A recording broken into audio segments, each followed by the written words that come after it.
हाँ तो बच्चों, हम लोगों ने पिछले क्लासेस में कुमुलिन के केस में हम लोगों ने ज्योमेट्रिकल आइसोमेरिज्म को देख लिया था, उसके एग्जांपल्स को भी हम लोगों ने ड्रॉ कर लिया था।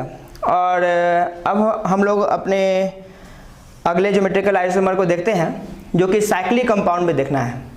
और जैसा कि ज्योमेट्रिकल आइसोमेरिज्म के बारे में हम लोग जानते हैं कि the isomer which develop due to a restricted rotation around a double bond. कहने का मतलब है कि डबल बॉन्ड यानी कि जहाँ पे बॉन्ड को घुमाने में दिक्कत हो या बिना बॉन्ड को ब्रेक किए हुए हमारा कोई दूसरा आइसोमर ड्रॉ ना हो पाए, या हम लोग सिंपल ऐसा भी कह सकते हैं कि उसका स्पेशियल अरेंजमेंट चेंज ना हो पाए।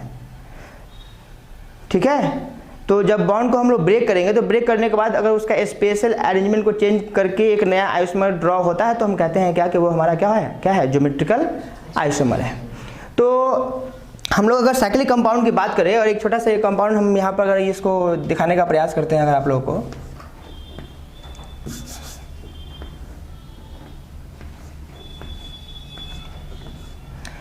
तो निश्चित रूप से ये हमारा साइक्लिक कंपाउंड है और साइक्लोअल्केन है। सबसे इंपॉर्टेंट बात कि साइक्लोअल्केन, और साइक्लोअल्केन के केस में भी हमारा ज्योमेट्रिकल आइसोमरिज्म पॉसिबल है।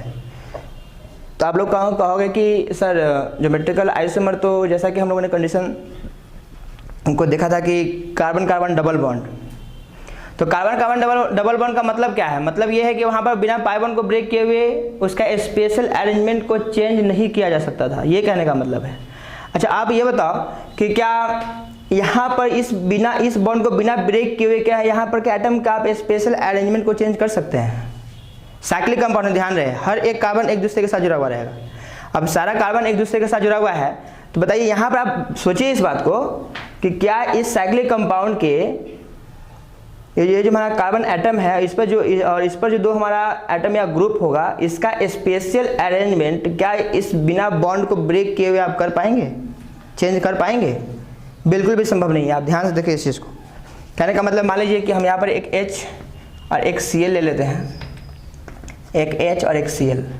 अभी आपको दिख रहा है क्या कि ऊपर H है, नीचे सेम साइड सेम एटम और ग्रुप, तो हम लोग कह सकते हैं सीस। इसका ट्रांसफॉर्म तभी पॉसिबल होगा, अभी ज्योमेट्रिकल आइसोमेरिज्म की हम लोग बात कर रहे थे। ज्योमेट्रिकल आइसोमेर तभी पॉसिबल होगा जब बिना बॉन्ड को ब्रेक किए, यानी कि बॉन्ड को पहले ब्रेक करना पड़ेगा और आफ्टर दैट उसका स्पेशल अरेंजमेंट चेंज होगा। तो ही ना, आप इस बात को सोचिए, आप इसको कैसे घुमाएंगे, समझिए बात। इस कार्बन को घुमाएंगे तो क्या यहाँ पर ये सारे बॉन्ड में स्ट्रेस आएगा? बोलिए, जब पूरा कार्बन को आप घुमाएंगे तो निश्चित रूप से कहीं ना कहीं एक बॉन्ड सबसे पहले ब्रेक होगा। आप एक एग्जांपल को इमेजिन कीजिए कि आपके पास कोई जो है रिंग कंपाउंड है, उसमें कार्बन को आप रोटेट कर रहे हैं, तो कार्बन अगर बॉन्ड के साथ अटैच है, जब उसको आप घुमाएंगे तो बॉन्ड भी घूमेगा ना, तो उसमें स्ट्रेस आएगा। स्ट्रेस आएगा तो यानी कि जब हम लोग पूरा घुमाएंगे तो निश्चित रूप से बॉन्ड के पहले क्या होगा, ब्रेक करेगा। उसके बाद जो है उसका नीचे वाला आइटम कहाँ जाएगा, ऊपर, और ऊपर वाला आइटम कहाँ आएगा, नीचे। तो हम लोग कह सकते हैं कि चूंकि यहाँ भी अनरिस्ट्रिक्टेड रोटेशन है, मतलब यहाँ पर भी यहाँ बिना बॉन्ड को ब्रेक किए हुए इसका दूसरा स्पेशल अरेंजमेंट को नहीं ड्रॉ किया जा सकता है, तो हम लोग कहते हैं क्या कि साइक्लोअल्केन के केस में भी ज्योमेट्रिकल आइसोमेरिज्म पॉसिबल है।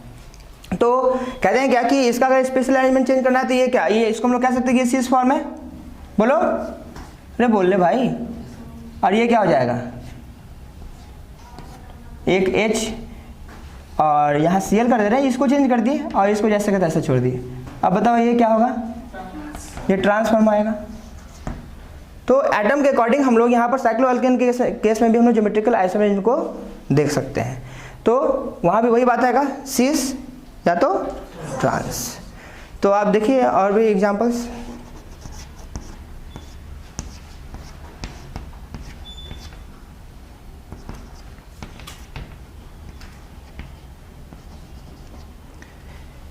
ये भी हमारा साइक्लोअल्केन है। यहाँ से भी क्या, इसका आप एक कार्बन को रोटेट करेंगे तो सबसे पहले बॉन्ड ब्रेक होगा और आफ्टर दैट उसका स्पेशल अरेंजमेंट चेंज होगा। तो ये फॉर्म क्या कहलाएगा बच्चे लोग, सीस कहलाएगा, और बाकी ये फॉर्म क्या कहलाएगा, इस कार्बन को वैसे ही छोड़ देते हैं और इस कार्बन को क्या कर देते हैं हम लोग, रोटेट कर दे रहे हैं। तो ये फॉर्म क्या आएगा, ट्रांस। मतलब हम लोग एक सिंपल सा बात कह सकते हैं कि अगर 2 कार्बन पर अगर एटम्स हमारा है, 2 कार्बन पर अगर हमारा डिफरेंट एटम और ग्रुप है तो उससे 2 ही प्रकार का हमारा क्या है, ज्योमेट्रिकल आइसोमरेसिज्म पॉसिबल है, एक सिस और दूसरा ट्रांस पॉसिबल है। अच्छा आप बताइए कि क्या इस केस में ज्योमेट्रिकल आइसोमरेसिज्म पॉसिबल है? इस केस में क्या ज्योमेट्रिकल आइसोमरेसिज्म पॉसिबल है? तो बिल्कुल नहीं। कारण है क्योंकि अगर आप इस कार्बन और इस कार्बन के अकॉर्डिंग देखेंगे तो इस कार्बन पर दोनों एटम और ग्रुप क्या है, सेम साइड है, और यहाँ पर भी क्या है बच्चों, 2 हाइड्रोजन है हमारा, तो फिर यहाँ पर क्या हो गया, सेम एटम और ग्रुप हो गया, एक ही कार्बन पर हो गया, एक ही कार्बन पर सेम एटम और ग्रुप हो गया। तो उस केस में हमारा ये कभी ज्योमेट्रिकल आइसोमरेसिज्म पॉसिबल नहीं ना है, क्योंकि सेम कार्बन पर हमारा जो एटम और ग्रुप है वो एक जैसा नहीं होना चाहिए, और नहीं है तभी जाकर के वो ज्योमेट्रिकल आइसोमरेसिज्म शो करेगा। और एक पे नहीं है तो दूसरे पर भी नहीं होना चाहिए। मान लीजिए कि इस पर 2 अलग अलग एटम है और इस पर नहीं है तो ज्योमेट्रिकल आइसोमरेसिज्म शो नहीं करेगा। तो यहाँ पर क्या लिखेंगे हम लोग, नो GI, मतलब ज्योमेट्रिकल आइसोमर।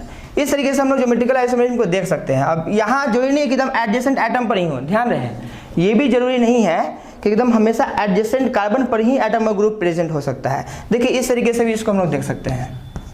6 कार्बन का चैन है हमारा, यहाँ पर हम एक CH3 ले रहे हैं, एक यहाँ पर C2H5 ले रहे हैं, एक यहाँ CH3 और एक C2H5। आप देख सकते हैं इसको क्या है। फिर से यहाँ इस तरीके से हम इसको सेम साइड अपोजिट साइड देख सकते हैं। तो फिर क्या होगा यहाँ पर बताइए, ये सीस फॉर्म है या ट्रांसफॉर्म है? ट्रांसफॉर्म है, और इसका ठीक एक और फॉर्म हमारा क्या आ जाएगा, सीस फॉर्म आएगा। तो इस तरीके से बच्चों आप लोग साइक्लोअल्केन के केस में भी ज्योमेट्रिकल आइसोमरेसिज्म को आप पता कर पाएंगे, इजीली देख पाएंगे। तो ये हमारा सीस फॉर्म हो जाएगा। अब इसके अलावे हमारा साइक्लोप्रोपेन के केस में भी ज्योमेट्रिकल आइसोमरेसिज्म पॉसिबल है, और उसकी बात हम लोग करते हैं।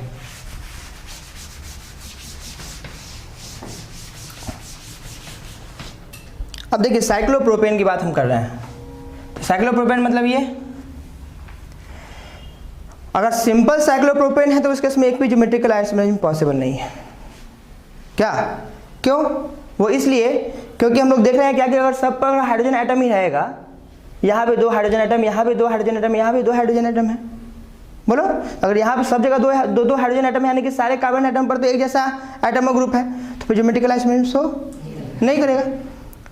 तो हम कहते हैं क्या कि अगर इस केस में इस तरीके से अगर हम एक Cl, एक H और एक H और एक CH दे दिए, और यहाँ पे बस 2 हाइड्रोजन है, यहाँ पर क्या है, 2 हाइड्रोजन एटम है। ध्यान से आप देखिए, तो इस केस में क्या होगा, यहाँ पर कौन सा फॉर्म आएगा, ट्रांस फॉर्म आएगा, क्योंकि देखो ना हाइड्रोजन हाइड्रोजन क्या है, अपोजिट साइड है, और क्लोरीन और CH3 इससे मतलब नहीं, क्योंकि ये दोनों चूंकि सेम एटम नहीं है तो इसके अपोजिट रहने नहीं रहने से कोई फर्क नहीं पड़ता है। लेकिन सेम एटम और ग्रुप जो हमारा हाइड्रोजन है वो अभी इस यहाँ पर जो है वो किस पोजीशन पे है, एंटी पोजीशन पे है ना, तो ये हमारा कैसा फॉर्म आएगा, ट्रांस फॉर्म आएगा।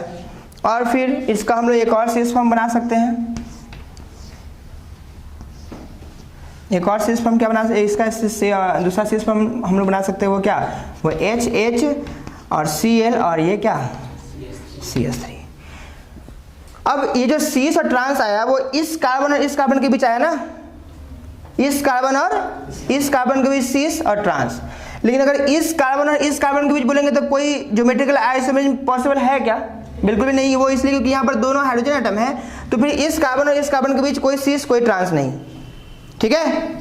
अब इस कार्बन और इस कार्बन के बीच भी कोई सीस ट्रांस नहीं, क्योंकि ये यहाँ पर जो है जरूर 2 अलग अलग एटम है, लेकिन इस पोजीशन पर जो है क्या है, हमारा दोनों एटम और ग्रुप क्या है, सेम है ना। तो फिर इस केस में यहाँ पर हम लोग इसका अगर स्पेशल अरेंजमेंट चेंज करने का प्रयास भी करेंगे तो हम लोगों को एक डिफरेंट स्पेशल अरेंजमेंट देखने को नहीं मिलेगा, और जिस कारण से हम लोग कहेंगे क्या कि इस दोनों कार्बन एटम के बीच में हमारा कोई ज्योमेट्रिकल आइसोमरेसिज्म पॉसिबल नहीं है। तो यानी कि यहाँ पर जो ज्योमेट्रिकल आइसोमरेसिज्म हमारा पॉसिबल है इन दिस केस वो सिर्फ इस कार्बन और इस कार्बन के बीच में।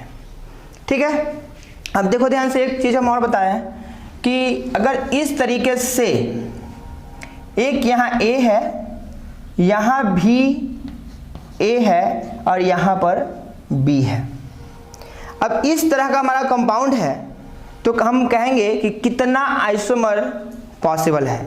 तो कैसे आपको देखना है वो सबसे इंपॉर्टेंट बात है। आपको इस कार्बन और इस कार्बन के बीच भी आपको कुछ ना कुछ cis या ट्रांस मिलेगा।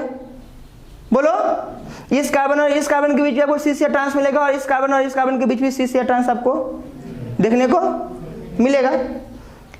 तो आपको हर दो कार्बन के बीच आपको चेक करना है कि हमारा क्या मिल रहा है, cis ट्रांस। जैसे हम लोग कैसे 3 पाई बॉन्ड था तो देख रहे थे ना, cis trans, cis trans trans trans, इस तरीके से देख रहे थे। उसी प्रकार से हम लोग यहाँ भी चेक करेंगे और हर बार चेक करेंगे कि A और B हम लोग देख रहे हैं ना, तो A और B के बीच जो हमारा एक बार आया क्या, फिर वो रिपीट तो नहीं कर रहा है, रिपीट नहीं होना चाहिए। अगर रिपीट करता है तो फिर वो हमारा ज्योमेट्रिकल आइसोमर तो हमारा क्या हो जाएगा, आइडेंटिकल कंपाउंड हो जाएगा ना।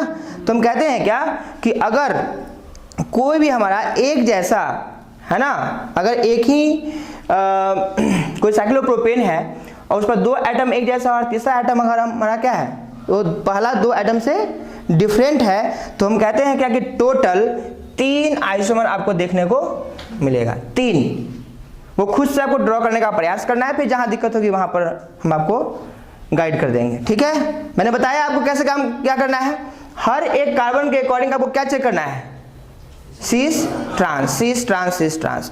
और ये भी चेक करना है ध्यान से कि अगर A और B के बीच जो हमारा एक फॉर्म आया है फिर वो रिपीट ना करे। ठीक है, रिपीट कर गया तो फिर वो हमारा क्या हो जाएगा, आइडेंटिकल कंपाउंड हो जाएगा, वो हमारा आइसोमर नहीं कहलाएगा। और अगर कोई साइक्लोप्रोपेन है और उस पर अगर तीनों एटम और ग्रुप अगर अलग अलग है तो there are 4 geometrical isomers are possible.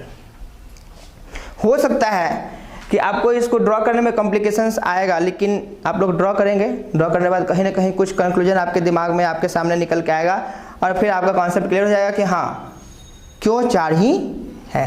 तो इसको आप लोग क्या करेंगे, सबसे पहले ड्रॉ कर लेंगे कंप्लीटली। और ध्यान रहे बार बार ड्रॉ करने की आवश्यकता नहीं, क्योंकि थोड़ा सा कॉम्प्लिकेशन आएगा तो कन्फ्यूजन भी यहाँ बहुत क्रिएट होता है। ठीक है ना, तो ध्यान भी आप रख सकते हैं कि अगर साइक्लोप्रोपेन का केस है और 2 एटम एक जैसा है और तीसरा एटम हमारा दोनों एटम से क्या है, डिफरेंट है, तो उसमें कितना ज्योमेट्रिकल आइसोमर पॉसिबल है, हमारा 3। और अगर हमारा तीनों के तीनों एटम अगर डिफरेंट है तो उस केस में total number of geometrical isomer की संख्या कितनी होगी, 4 आएगी। इस तरीके से हम लोगों ने ज्योमेट्रिकल आइसोमर्स को देख लिया है। अब हम लोग प्रॉपर्टी ऑफ ज्योमेट्रिकल आइसोमेरिज्म की बात करते हैं। Property of geometrical isomerism.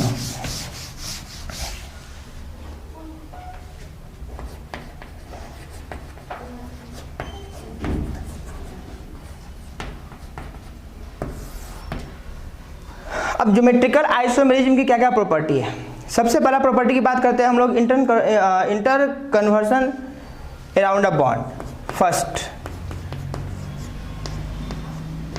Inter conversion around a bond, यानी कि किसी बॉन्ड के लॉन्ग इंटर कन्वर्सन मतलब क्या, इसका मतलब क्या, इंटर कन्वर्सन का मतलब है कि उसका रोटेशन का सेंस से है कि एक फॉर्म से दूसरे फॉर्म में कन्वर्ट करने की बात कर रहा है। एक बॉन्ड के लॉन्ग है ना, उसका इंटर कन्वर्सन। तो आप लोग जानते हैं कि ज्योमेट्रिकल आइसोमर के केस में ये पॉसिबल नहीं है। अगर बॉन्ड के लॉन्ग अगर हम लोग उसको रोटेट करने का प्रयास करेंगे तो सबसे पहले क्या होगा, बॉन्ड ब्रेक होगा और आफ्टर दैट हमारा एक दूसरा स्पेशल अरेंजमेंट बनकर तैयार होगा। तो हम लोग क्या कहेंगे, not possible without breaking any bond, not possible without breaking any bond. तो पहला हमारा प्रॉपर्टी ऑफ ज्योमेट्रिकल आइसोमेरिज्म जो हम लोग देखे, interconversion around a bond, तो हम लोग क्या लिखेंगे, not possible without breaking any bond.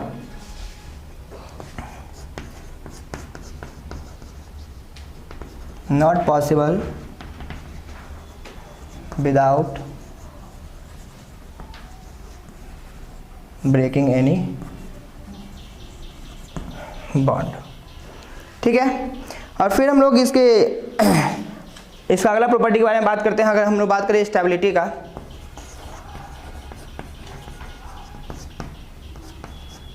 Stability की बात करते हैं तो ज्योमेट्रिकल आइसोमेरिज्म हम लोग जनरली क्या देख रहे हैं, सिस और ट्रांस। तो सिस ट्रांस के केस में ही स्टेबिलिटी भी हम लोग चेक करेंगे। अब बात समझिए कि अगर स्टेबिलिटी की बात कर रहे हैं तो किसका स्टेबिलिटी ज़्यादा होगा, सिस फॉर्म का या ट्रांस फॉर्म का। थोड़ा सा कॉमन सेंस आप लोग को लगाना है। तो हम एक एग्जांपल आप लोगों को बनाकर दिखाते हैं। CH3H, ये हमारा कैसा फॉर्म है, सिस फॉर्म है, और ये जो है हमारा क्या हो जाएगा, ट्रांसफॉर्म हो जाएगा। ये हमारा ट्रांसफॉर्म है। तो हमको देखना है कि दोनों में से कौन सा फॉर्म ज़्यादा स्टेबल है। तो अब ध्यान से देखिए इस बात को। अगर इसकी बात करें तो CH3 हम लोग कह सकते हैं कि यहाँ पर इलेक्ट्रॉन क्लाउड ज़्यादा होगा, यहाँ भी ज़्यादा होगा, क्योंकि कार्बन और हाइड्रोजन के बीच कार्बन टोटल मिलाकर 4 बॉन्ड का फॉर्मेशन किया है, तो वहाँ पर इलेक्ट्रॉन डेंसिटी थोड़ी सी क्या होगी, ज़्यादा होगी। तो यहाँ पर ये CH3 और ये CH3 जो है वो एक दूसरे के रेस्पेक्ट में 180 डिग्री एंगल पे है। तो इलेक्ट्रॉन डेंसिटी दूर दूर है, तो इलेक्ट्रॉन के बीच रिपल्सन की प्रोबेबिलिटी घट जाएगी, तो स्टेबिलिटी बढ़ जाएगी। और आप यहाँ पर देखेंगे तो कहीं ना कहीं इस दोनों के बीच का एंगल जो है 180 से कम है। तो जितना ज़्यादा दूर पर इलेक्ट्रॉन डेंसिटी रहेगा, रिपल्सन उतना ही कम होगा और स्टेबिलिटी उतनी ही ज़्यादा होगी। और जैसे जैसे इलेक्ट्रॉन डेंसिटी नज़दीक आएगा वैसे वैसे रिपल्सन ज़्यादा होगा, तो स्टेबिलिटी उसकी क्या हो जाएगी, कम हो जाएगी। तो नाउ अब आप लोग कह सकते हैं कि किसका स्टेबिलिटी ज़्यादा होगा, ट्रांस फॉर्म का कि सिस फॉर्म का। तो हम लोग स्टेबिलिटी की बात करेंगे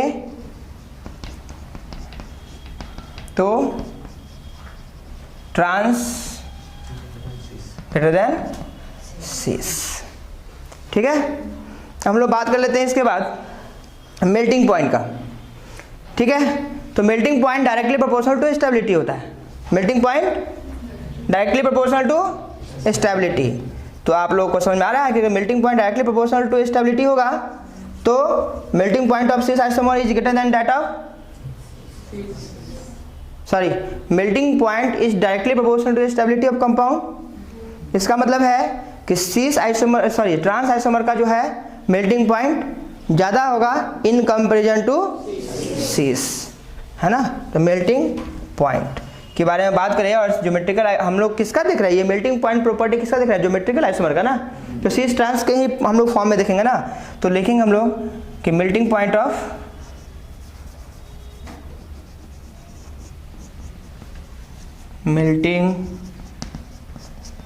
ऑफ ट्रांस आइसोमर इज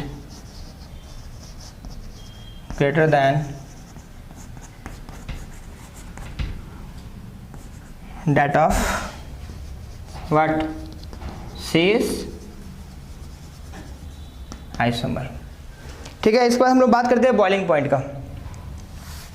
तो बॉइलिंग पॉइंट की बात करेंगे अगर हम लोग, तो boiling point inversely proportional to stability, या सिंपली कह सकते हैं कि in case of geometrical isomerism boiling point is inversely proportional to the melting point. तो आप जान रहे हैं आप लोग ट्रांस आइसोमर का मेल्टिंग पॉइंट ज़्यादा होता है, तो ऑब्वियसली सिस आइसोमर का बॉइलिंग पॉइंट ज़्यादा होगा। क्या ये कहने का मतलब है, बॉइलिंग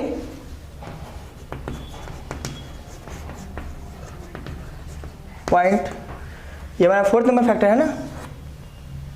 तो क्या लिखेंगे बच्चों, boiling point of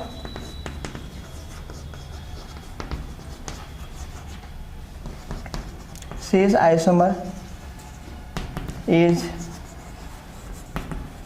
greater than that of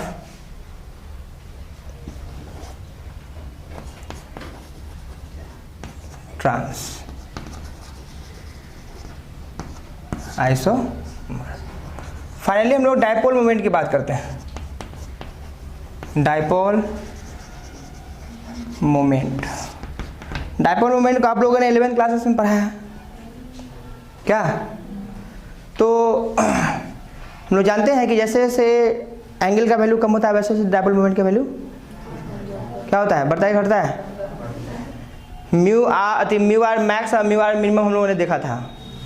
तो म्यू आर मैक्स कितना पे था, 0 डिग्री पे, 0 डिग्री पे। अब म्यू आर मिनिमम कितना था हमारा, 180 पे। तो डायपोल मोमेंट किसका ज़्यादा होगा, सी एस का कि ट्रांस का।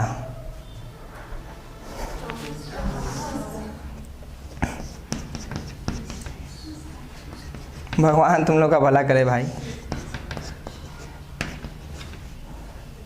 ठीक है, रिजल्टेंट इसका डायपोल मोमेंट कहाँ जाएगा, इधर की ओर।